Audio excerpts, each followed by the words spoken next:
Hello, hi, this is Sangeeta Mishra. Welcome to Aaradhya institute.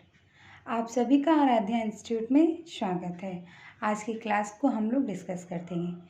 वही हम लोग के 11-12 क्वेश्चंस रहेंगे और हमने आपको होमवर्क क्वेश्चन भी दिए थे जिसके जवाब आप लोगों ने नहीं दिए।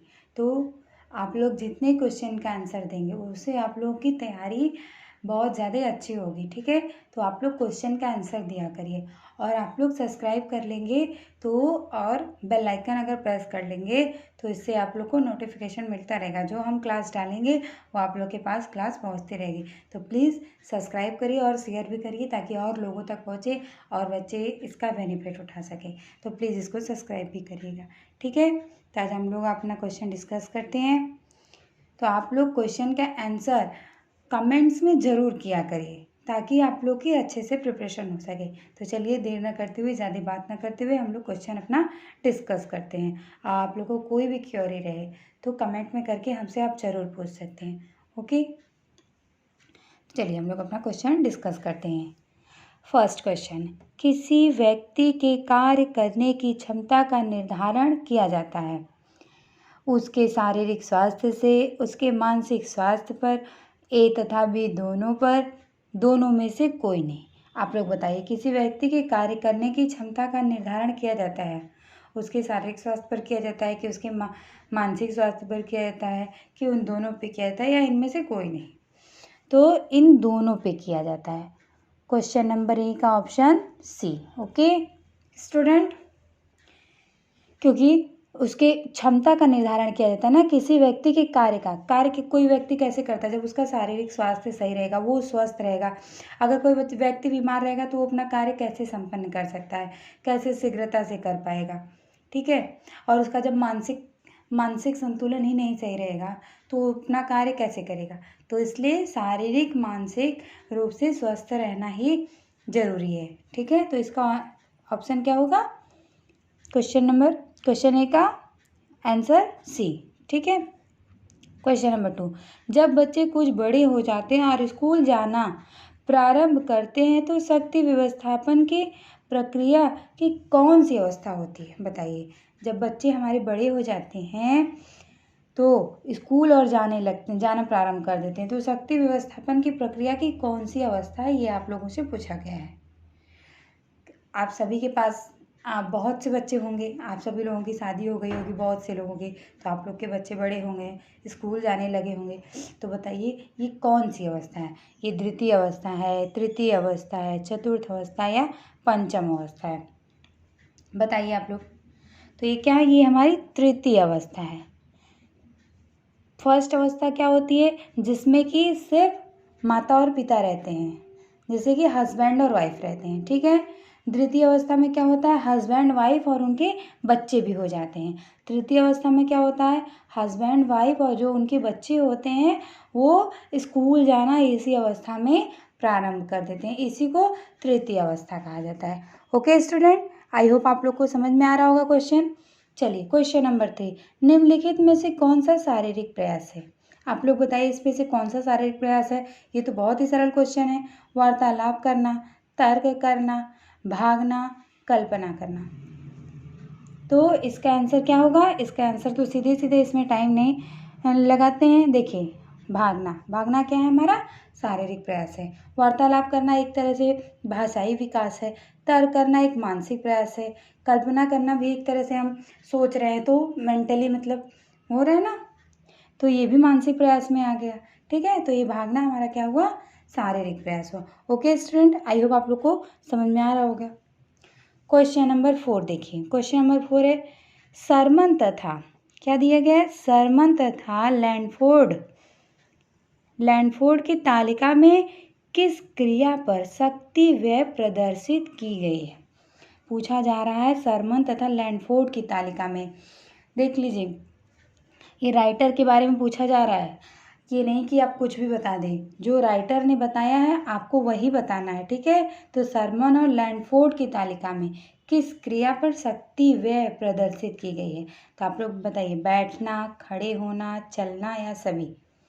तो सरमन और लैंडफोर्ड जो अपनी तालिका में क्रिया शक्ति वह प्रदर्शित करते हैं, उसमें बैठना भी प्रदर्शित करते हैं, खड़े होना भी, चलना भी, ये सभी। ठीक है, क्वेश्चन नंबर 4 का ऑप्शन क्या होगा?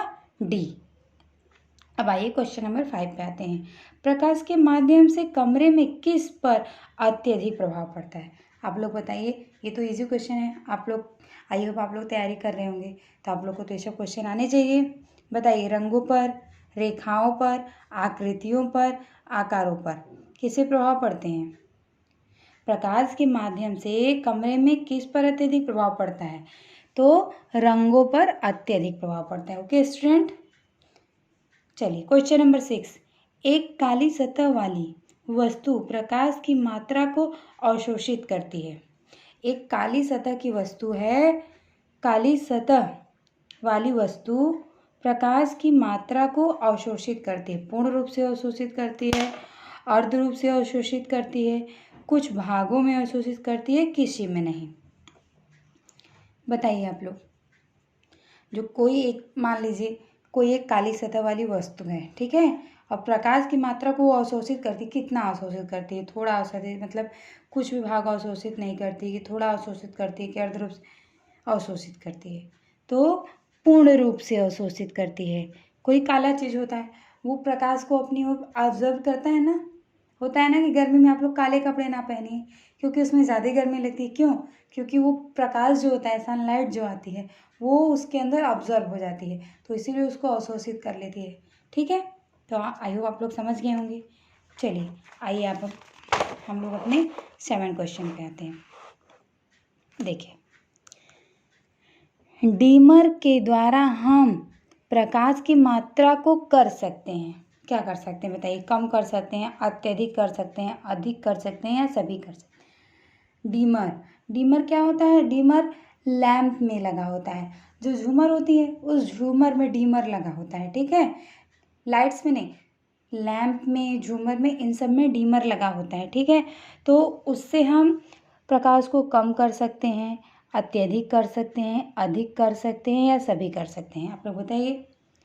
तो इसका ऑप्शन होगा डी, सभी। हम डीमर से कम भी कर सकते हैं, सबसे मतलब बहुत ज़्यादा भी कर सकते हैं, और अधिक भी कर सकते हैं। ठीक है, तो इसका ऑप्शन नंबर डी होगा, सभी। चलिए क्वेश्चन नंबर 8। आत्मनियंत्रण प्रबंधक को बनाता है। आत्मनियंत्रण प्रबंधक को बनाता है। प्रबंधन को सही बनाए रखने में, विषम परिस्थितियों के साथ समायोजन में, हर समस्या को परिभाषित करने में, विकल्पों को ढूंढने में। आत्मनियंत्रण, आपका आत्मनियंत्रण, जैसे आप अंदर से एकदम मोटिवेट हैं कि हम ये कर सकते हैं, मतलब कोई विषम परिस्थिति भी आ जाए तो उसको आप अच्छे से हैंडल कर सकते हैं, सही से हैंडल कर सकते हैं। मतलब विपरीत परिस्थितियां भी अगर आपके पास आ जाए तो आप उसको सही से हैंडल कर सकते हैं। उसी को कहा जाता है विषम परिस्थिति के साथ समायोजन। प्रबंधक को क्या बनाता है? आत्मनियंत्रण प्रबंधक को विषम परिस्थिति के साथ समायोजन करना सिखाता है। ठीक है, आत्मनियंत्रण अगर आपके पास होगा तो आप बहुत कुछ कर सकते हैं। ठीक है, अगर आप अंदर से मोटिवेट होंगे तो आप बहुत कुछ कर सकते हैं। चलिए आइए क्वेश्चन नंबर 9। संगठन की उत्पत्ति हुई है। बताइए, तो इजी क्वेश्चन है। संगठन की उत्पत्ति किससे हुई है? ऑर्गेनिज्म से, निऑर्गेन से, वैश्वीकरण से, इनमें से कोई नहीं। तो ऑर्गेनिज्म की उत्पत्ति किससे हुई है? ऑर्गेनिज्म की उत्पत्ति, अरे संगठन की उत्पत्ति, सॉरी हमने बताया ऑर्गेनिज्म से। अच्छा, आप लोग ये सोचते होंगे ऑर्गेनिज्म क्या है? ऑर्गेनिज्म क्या है? ऑर्गन जानते होंगे, जो हमारे शरीर का पार्ट होता है ना। पहले हमारे शरीर की सबसे छोटी कोशिका है। सबसे छोटी इकाई क्या है हमारे शरीर की? कोशिका है। कोशिका से क्या बनते हैं? ऊतक बनते हैं। ऊतक से क्या बनते हैं? ऑर्गन बनते हैं। ऑर्गन से क्या बनते हैं? ऑर्गन तंत्र बनते हैं। ऑर्गन तंत्र से क्या बनता है? हमारी बॉडी बनती है। तो इसी से संगठन की उत्पत्ति ऑर्गेनिज्म से हुई है। और ऑर्गेनिज्म का मतलब क्या है? हमारे शरीर के जो ऑर्गन होते हैं। ठीक है, आप लोग समझ गए होंगे। Question number 10। एकता में बल है, यूनिटी इज स्ट्रेंथ। यह कथन प्रबंधन के किस चरण को परिभाषित करता है? बताइए। एकता में बल होता है, आप लोग तो ये जानते हैं। नियोजन, संगठन, नियंत्रण, मूल्यांकन। आप लोग बताइए आंसर क्या होगा। तो अभी आप लोगों ने पढ़ा संगठन। संगठन जो होता है ऑर्गन, कई चीज़ों से मिलके बना है ना, तो इसीलिए संगठन इसका आंसर हो जाएगा, क्योंकि ये कई चीज़ों से मिलकर बना है, एक हुआ है तो हमारी बॉडी एक हुई है ना, कई चीज़ों से मिलके। कोशिका, ऊतक ना, ऑर्गन, ये सब से मिलके बना है, तो भी ना एक हुआ है तो हमारी बॉडी पूरी बनी है, तो इसीलिए संगठन इसका आंसर हो जाएगा। चलिए क्वेश्चन नंबर 11, उत्प्रेरक तत्वों को प्रदर्शित करते हैं। उत्प्रेरक तत्वों को प्रदर्शित करते हैं, वर्ग प्रदर्शित करते हैं, आयत प्रदर्शित करते हैं, त्रिभुज प्रदर्शित करते हैं, पंचभुज प्रदर्शित करते हैं। बताइए उत्प्रेरक तत्व हमारे कितने होते हैं? उत्प्रेरक तत्व हमारे 3 होते हैं। कितने होते हैं? 3। जैसे मूल्य हो गए, लक्ष्य हो गया, और क्या हो गए? मूल्य हो गए, लक्ष्य हो गए और स्तर। ठीक है, तो ये तीनों किस में बन रहे हैं? ट्रायंगल शेप में बन रहे हैं ना, त्रिभुज में, तो इसका आंसर क्या होगा? त्रिभुज। उत्प्रेरक तत्व को प्रदर्शित करते हैं, किससे प्रदर्शित करते हैं? त्रिभुज से प्रदर्शित करते हैं। उत्प्रेरक तत्व कितने होते हैं? 3 होते हैं। मूल्य होते हैं, लक्ष्य होते हैं और स्तर होते हैं।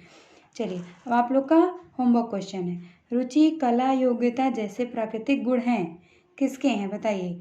आप लोग का होमवर्क क्वेश्चन है, आप लोग ये होमवर्क क्वेश्चन बताइएगा। रुचि, कला, योग्यता जैसे प्राकृतिक गुण आंतरिक मूल्य हैं कि बाह्य मूल्य हैं कि धार्मिक मूल्य हैं कि सैद्धांतिक मूल्य? आप लोग इसका आंसर हमें कमेंट करके ज़रूर बताइएगा। और हमने आपसे कला के तत्व पूछे थे, तो हम आपका इसको आंसर बता दे रहे हैं। इसका कला के तत्व होते हैं रेखा, आकार, नमूना, बनावट, रंग, प्रकाश और स्थान होता है।